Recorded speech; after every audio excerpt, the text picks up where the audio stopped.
Gaming is definitely gaming, and in today's video we'll be covering everything to know about him. Firstly, let's go over his talents. Gaming's normal attack talent has no significance without C6 Bennett and or Jianyun due to its low physical damage scaling. A more in-depth explanation for why this is will be in the team section. Gaming's elemental skill Bestial Ascent causes him to leap forward. Once he makes contact with a surface or an enemy, he'll leap into the air and perform a special plunge attack after pressing the skill button again, dealing pyro damage and draining a portion of his HP. The damage dealt from his elemental skill is considered plunging attack damage. Note that the HP drain will occur regardless if you hit an enemy, so be careful using his skill when exploring. This requires him to be relatively close to enemies and can make AoE situations with more than 2 enemies tricky if you have awkward positioning. His skill's ability to leap is somewhat useful in exploration content where there's lots of small uphills. Gaming's elemental burst, Swanny's Gilded Dance, deals an initial instance of AoE pyro damage and recovers a fixed amount of his HP. Afterwards, Gaming enters the Wushu stance, summoning his companion Swanny Manshai. The Manshai upon impact will roll before returning back to Gaming and resetting his elemental skill's cooldown. Every time you perform a plunge attack from his elemental skill or leap forward while above 50% HP, the Manshai will summon again. Gaming's Manshai appears to take around 1.5 seconds to roll and return if you don't actively run towards it. In rotations, it is ideal to get up to 5 Charmed Cloud Strider plunges, and when starting combos, you should cast his elemental burst, then immediately use his elemental skill. This is so after that first skill use, you will automatically get a reset and do another skill afterwards. Gaming's first Ascension passive provides healing when Gaming uses a Charmed Cloud Strider plunge. It heals once every 0.2 seconds for 0.8 seconds, allowing up to 4 ticks of healing. While it gives Gaming some self-sustain, this is not enough to justify him being run in healerless teams. It acts as a form of pseudo-healing to help keep him above 50% HP, and also enables him to use sets like Marchesi Hunter. Staying above this threshold is important due to his Ascension 4 passive. His Ascension 4 passive grants him buffs based on his HP bar. If at or above 50% HP, his Charmed Cloud Strider plunge attack deals more damage. If below 50% HP, then Gaming gains a 20% incoming healing bonus instead. Staying above 50% HP consistently matters for Gaming's damage output to get the additional damage boost for his skill's plunges. The incoming healing bonus is okay as it gives him more self-sustain, but it isn't ideal to stay within this range. Prioritize leveling his elemental skill first as it contributes to most of his damage output. Although his burst does contribute to about 10 to 15% of his damage output, it is completely fine to not level it as its main benefits come from the skill reduction cooldown and not its initial burst hit. His normal attack talent can be left unleveled for most cases. However, if you're using C6 Bennett and or using Jianyun in your team, then his normal attacks become more relevant, making up around 35% of his DPS output and his skill making up nearly 60%. Thus, the order can change to his skill, then normal attack, then his elemental burst. Gaming has a wide variety of weapon options to choose from. Crit and attack percent stat weapons or weapons with damage percent bonuses are notably valuable to him since in most teams he'll have many external attack sources. Weapons like Beacon of the Reed Sea, Redhorn Stone Thresher, and R3 plus Serpent Spine are among his top choices. Beacon of the Reed Sea provides crit rate, some base attack, and an attack percent passive increase he can easily trigger. The additional attack percent buff is reliant on taking damage, but even with it not being activated, it still performs great.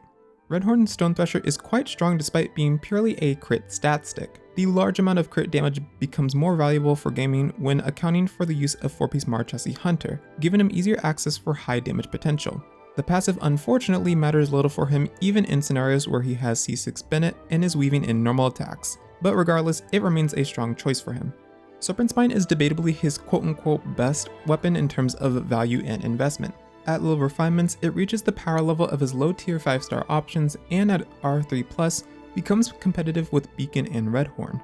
Despite all these years of it being around, this claymore continues to find use with many characters. Remember that Gaming's HP drain from his elemental skill, similar to Farina's, is not considered as taking damage, so you won't lose stacks from it. However, if you are running this weapon, then it is somewhat encouraged to run a shielder to prevent losing stacks in case you do take damage from chambers that have more aggressive enemies in it. Weapons like Verdict and Wolf's Gravestone are also fine as they provide lots of base attack and attack percent that Gaming can take advantage of, especially when running sets like Marchesi Hunter. Verdict is placed slightly lower due to its passive's conditionality, requiring crystallized shard generation, and even in cases where you can activate it, Gaming is a plunging attack based character, so an elemental skill damage percent buff does nothing for him. Wolf's Gravestone is a great attack percent stat weapon despite its second attack buff's conditionality. Once activated, it boosts Gamin's damage to help him finish off enemies slightly faster. It becomes even more potent when Gamin is at C6. If you are a free-to-play player or a low-spending investment level player and you were around for the version 3.5 and or 4.2 events, then the respective event weapons Mailed Flower and Ultimate Overlord's Mega Magic Sword are solid choices for him. Mailed Flower is especially beneficial in Vape or Melt compositions due to its Elemental Mastery secondary stat and Elemental Mastery and attack buffs in its passive. The Mega Magic Sword has an energy recharge secondary stat that effectively covers Gamin's energy requirements alongside providing lots of base attack for him. Additionally, at R5, its passive grants up to 48% attack that he appreciates. If you don't have either of these options, then Rain Slasher is your next best bet. It's got an Elemental Mastery secondary stat and is exclusive to Vape and Overload teams due to its passive only increasing damage dealt to Hydro or Electro afflicted enemies. Other options like the Unforged, Talking Stick, and Tidal Shadow are also viable. Moving on to artifacts, Gamin's best artifact sets are 4-piece Marchesi Hunter and Crimson Witch of Flames. Marchesi Hunter's 2-piece effect gives no value to him, but the 4 pieces crit rate increase gives Gamin more stat flexibility and is in a resin efficient domain. Gamin's skill HP drain and Ascension 1 passive's multi-tick healing make it easy for him to trigger and maintain long uptime on the crit rate boost. Crimson Witch of Flames only performs marginally below Marchesi Hunter, making it a nice secondary set if you don't have an available Marchesi Hunter set for Gamin. Both its 2-piece and 4-piece effect benefit him, and the 4-piece effect is beneficial in virtually all of his team compositions. Other 4-piece sets like Gilded Dreams and Vermilion Hereafter are also usable on him. Gilded Dreams give him both EM and attack, 2 stats that Gamin heavily prioritizes building around. With Gilded, it will oftentimes be better to run an attack percent sans since it'll give him more than enough elemental mastery for his damage. Gamin's Dream Mechanic from his elemental skill as well as his synergy with Farina allow him to use Vermilion Hereafter. However, its dynamic attack buff isn't as valuable compared to what the aforementioned sets can provide due to often having many external attack buffs from sources like Bennett, Pyro Resonance, attack weapons, etc. 2-piece variations consisting of attack percent, pyro damage percent, energy recharge, or elemental mastery work fine. Pre-C4, 2 pyro and 2 EM or 2 ER are his better variations, and if you have him at C4 or higher, then 2 pyro with 2 elemental mastery or 2 attack become more favorable. For main stats, run either an attack percent or elemental mastery sans, a pyro damage goblet, and a crit circlet. Go in attack percent sans if you're using a set like Gilded Dreams, in a team with external elemental mastery buffs, or running him in a mono pyro team. Otherwise, go elemental mastery sans in reaction based compositions. It is also fine to run an energy recharge sans if you are struggling to meet his energy requirements. Stat goals you can aim to reach for Gamin are around 250 to 300 elemental mastery, 2k attack, and either a 1-to-3 ratio with Marchesi Hunter or a 1-to-2 ratio with other sets. To burst every rotation, assuming at least one Favonius proc on the team and some funneling from Bennett, Gamin will need probably around 140 energy recharge, since in most rotations he generates 6 particles for himself. This increases Bennett's value as Bennett can funnel his skills particles to Gamin between uses to alleviate Gamin's energy requirements. This is also of course assuming that you're running Gamin in a double pyro team. In a solo pyro team, he'll need upwards of around 180 to maybe even 190 energy recharge. Proceeding onto his constellations, Gamin's constellations each provide a unique touch to his gameplay. His Constellation 1 Bringer of Blessing heals Gamin for 15% of his max HP when his Elemental Burst Mansai returns to him. While it doesn't directly increase his damage output, it is a nice quality of life constellation that effectively cancels out his elemental skills HP drain. This also improves his self-sustain. Gamin's second constellation, Plume Blossoms Underfoot, gives him an attack percent increase for 5 seconds after receiving overflowed healing. He can somewhat reliably get the attack percent boost from characters like Bennett, giving him closer to his full HP bar, alongside with the C1 giving 15% of his max HP every time that the Manshai returns to him, allowing him to gain near full uptime with this buff. While the attack boost isn't bad, it only yields around a 4 to 5% DPS upgrade for him.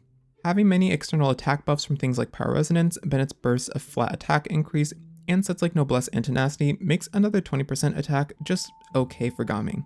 However, in teams where you're not using Bennett or don't have this many external attack buffs, it gains some more value. Gamin's third constellation, Awakening Spirit, increases elemental skills talent level by 3. Because most of his damage is consolidated in his elemental skill, it makes a +3 upgrade quite valuable for him as it yields upwards of around a 10% DPS increase. Gamin's fourth constellation, Soar Across Mountains, restores 2 energy each time a Charmed Cloudstrider plunge hits an opponent. Since he typically does 5 skill plunges per rotation, on top of the 6 particles he generates for himself, he is given an additional 10 energy. This alleviates his energy requirements by around 20 to 25%, making him need little to no additional energy recharge stats to burst every rotation in double pyro or more teams.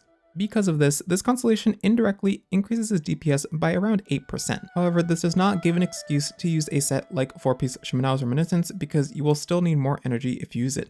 Please do not use 4-piece Shimenawa's even if it gives a plunge attack buff. Please don't use it. Gamin's 5th constellation increases his elemental burst talent level by 3. His elemental burst has little to no significance in terms of damage output, as its main purpose is to reset his elemental skills cooldown and at C1 give him some additional healing. Therefore, his C5 only really yields a measly 1% DPS increase. Gamin's 6th constellation to tame all beasts is his most significant one.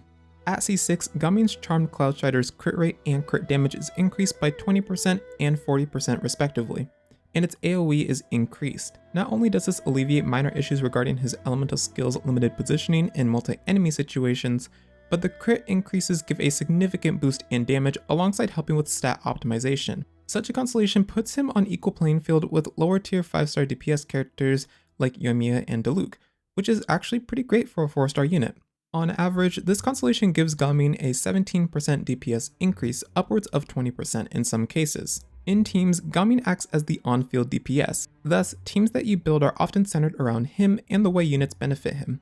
Overall, Gamin has a wide variety of teams. The core for most of his teams consists of him and Bennett. Bennett is a strongly preferred unit in Gamin teams due to his flat attack buff, healing that allows Gamin to stay above 50% HP and capitalize on his Ascension 4 passive's damage increase, and particle funneling to alleviate Gamin's energy needs. As a power unit, he also enables Pyro Resonance and can make use of sets like Noblesse or Instructors to give Gamin more attack or elemental mastery. If you have Bennett at C6 and or have or plan to get Jianyan, then he's even more strongly preferred. As for what teams Gamin can be played in, he has access to nearly every pyro-based elemental reaction team. Vape and Melt are where Gamin notably excels at due to his slow attack interval, allowing him to be the one to trigger the reaction. In Melt especially, a Pyro Melt has a 2-time multiplier compared to the 1.5 multiplier from doing a Pyro Vape, giving him slightly more damage potential. However, with a higher multiplier, he cannot mistime his plunges or else the cryo unit will melt instead, because of the fact that doing a Pyro Melt consumes more of the cryo aura. He can also do well in Overvape that lets him utilize multiple reactions at once.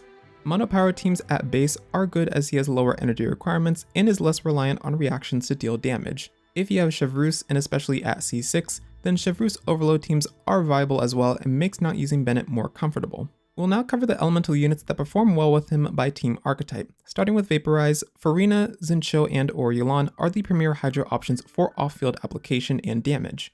Farina synergizes well with Gamin due to her team-wide damage percent buff based on changes to party members' HP. Gamin has lots of HP fluctuation in his kit, especially as you get him with constellations like his C1, making him able to stack some fanfare himself and thus reach higher fanfare stacks even with Bennett as the only healer easily. Despite her slower application, Gamin's plunge attack playstyle makes this quote-unquote issue irrelevant as he can vape most, if not all plunges with her application alone. Xingqiu and Yelan provide nice application and have their own benefits. Xingqiu gives more application, especially at C6, and defensive utility like pseudo healing, some damage reduction, and more interruption resistance from his ranged swords. Yelan trades defensive utility for a ramping damage over time buff and more damage up front with her elemental burst. The only caveat with these two is that you will need to weave in normal attacks to trigger their elemental burst. In teams that do not use Bennett, Kokomi can suffice as both an applicator and a healer, although more preferable when paired with one of the aforementioned options. She can hold sets like 4-piece Tenacity of the Millelith and use R5 Thrilling Tales to buff Gamin further. For Melt, Kaya or Rosaria are your main choices for off-field cryo application and damage. They become much better when at C2 as Rosaria's burst gets extended from 8 seconds to 12 seconds, and Kaya's burst gets extended on average around 12 to 13 seconds as well. Sadly, their application alone isn't enough, making it almost necessary to have 2 cryo units unless you opt to use an animal unit in place to slightly extend the application. Also, they don't provide much buffing outside of being able to hold sets like 4-piece Noblesse Oblige, and Rosaria giving upwards of a 15% crit rate buff. Ganyu is also flexible into this slot if you play her as a burst support. She can hold 4-piece Noblesse and has a burst that lasts 15 seconds, which is longer than both Kaya and Rosaria's burst even with their C2s. Ganyu's elemental skill taunt can be somewhat valuable in situations where enemies can be taunted. If you prefer having a shielder, then Layla is a nice option in these teams as her burst, even at C0, lasts 12 seconds, and applies enough crowd to let Gaming melt his plunge attacks.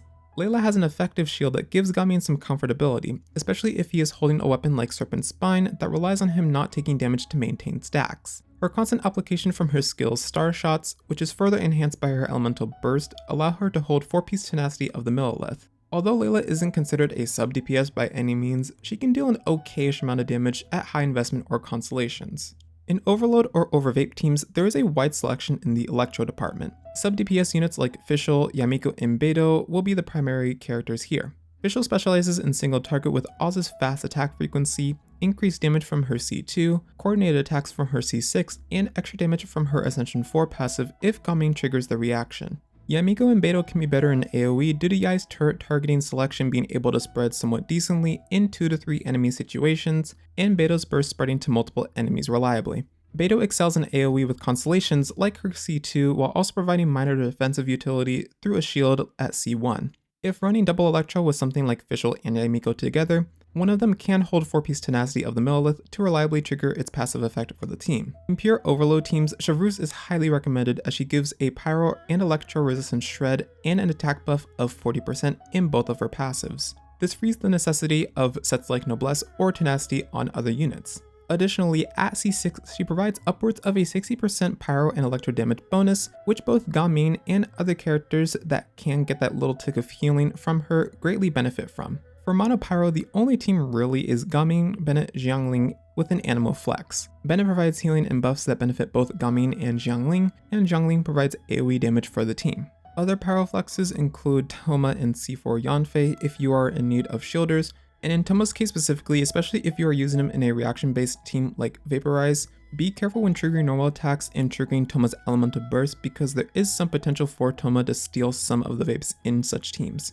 C4 Yanfei has the benefit of shielding, although of course she does have a high energy requirements, and thus makes having the accessibility of holding something like R5 Thrilling Tales, even though she is a Catalyst user, a little difficult to do. Animo units will oftentimes take the last slot in teams, excluding Chevreuse Overload or teams that include something like Zhongli or Albedo. Units like Kazuha, Zhenyan, or Sucrose give these teams a resistance shred to increase their damage potential while providing benefits of their own depending on the archetype. For these 3 units specifically, we'll start with Kazuha, who gives an elemental damage percent buff through his Ascension 4 passive and has strong grouping that is beneficial in AoE chambers. His Ascension 4 passive makes him notably good in Mono Pyro teams as it directly buffs everyone in the team. Among other Animo units, he has the easiest time setting up double swirls for reaction-based teams, giving him a slight edge. Sucrose can also provide some grouping, although not as effective. She provides elemental mastery buffs in both of her passives that are useful for reaction-based teams and an elemental damage percent buff through her C6. However, the C6 buff depends on what element Sucrose's burst absorbs, which is notorious for occasionally for some unknown reason not absorbing an element. Additionally, the buff only lasts for the duration of the burst itself, which with her C2 lasts only for 8 seconds. This is just enough uptime to buff most of Gaming's plunge attacks. Double swirling with Sucrose is quite tricky and requires some complex setups that many players just won't feel like dealing with. Being a Catalyst user allows her to hold R5 Thrilling Tales to give Gaming a large attack buff. What Xianyan lacks in grouping, she makes up for in healing and plunge attack damage buffs through her elemental bursts and both passive effects that directly benefits Gaming. She is especially valuable to Gaming when paired with C6 Bennett to let him do infused Pyro plunge attacks. Xianyan suffers from a similar issue to Sucrose in regard to double swirling, as it requires a more difficult rotation pattern that can be easily messed up, especially at higher ping. Thus, in reaction-based teams, it's better to opt out of trying to swirl Pyro if you really can't and just do your rotation pattern as is. In Mono Pyro, she has similar priority to Kazuha where it becomes an it depends case on whether you want more damage percent or a direct plunge attack buff and more healing. Other Animo units are primarily used for the VV Res Shred effect, although they do bring some of their own benefits like Sayu and Jean for healing, or Lynette for an attack buff in multi-element teams as well as a taunt in her elemental burst. Outside of providing the VV Res Shred, Venti also provides some energy alleviation through his Ascension 4 passive for Gaming if his burst absorbs Pyro. Alright, and that is going to do it for this Gaming guide. I hope that you enjoyed, and if you did, be sure to leave a like and subscribe down below for more Genshin Impact content. And until the next video, which is on Timu Bayonetta aka Cloud Retainer, bye bye.